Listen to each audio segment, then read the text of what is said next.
Welcome back. Today, we are bringing you directly into a stack of tech analyses, financial reports, and geopolitical briefs, all centered around Palantir Technologies.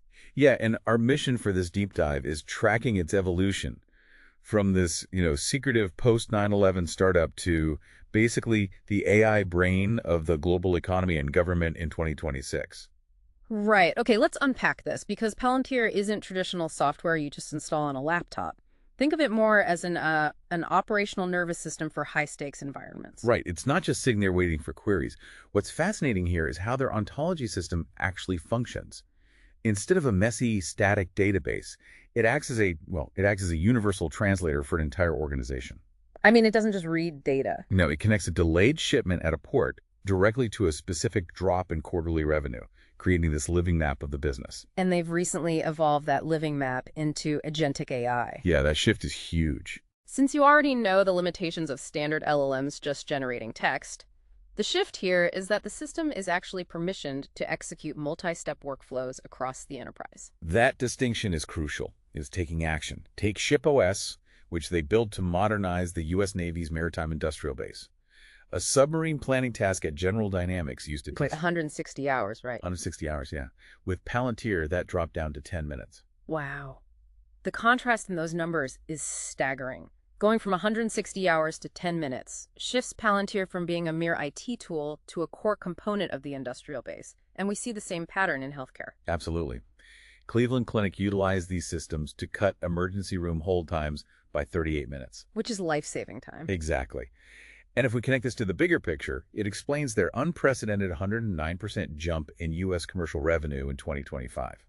They stopped selling software and started selling immediate operational capacity. Wait, but enterprise sales cycles usually take months, if not years, of compliance checks.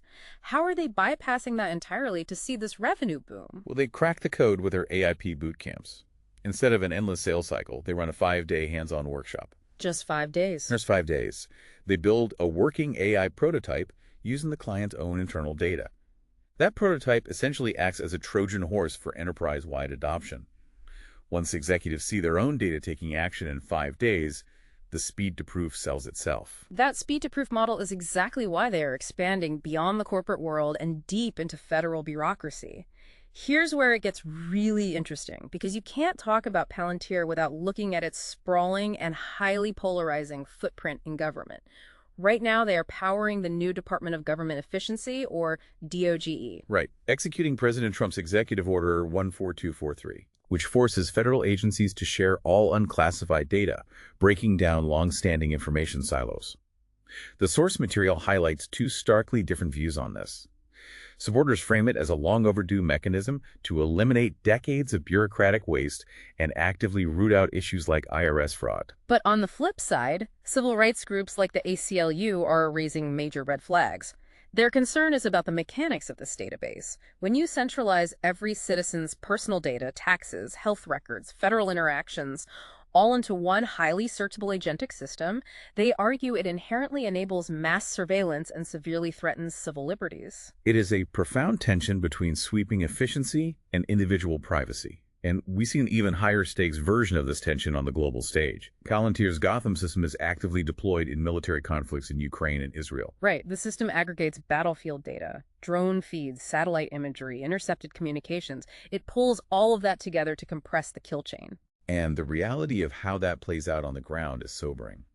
The time from a system identifying a potential target to artillery executing a strike has been reduced from hours down to just minutes.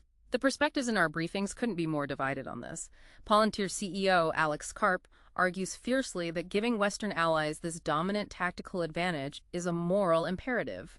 While organizations like Amnesty International push back hard, they criticize the dehumanization of warfare. Their primary concern revolves around the profound risks of relying on proprietary black box algorithms to make life or death targeting decisions without clear human oversight. So what does this all mean for you? It's easy to brush this off as high-level military or government tech, but Palantir's software is deeply woven into the fabric of everyday life right now. Their systems are likely already managing your local hospital's bed capacity, optimizing the energy grid powering your home, or processing your tax records. Right. And this raises an important question, and it is something I want to leave you to ponder today. As AI agents move from just analyzing our world to actively executing high-stakes decisions in hospitals and government and on the battlefield, how do we hold an algorithm accountable when its decision-making process is locked inside a corporate black box?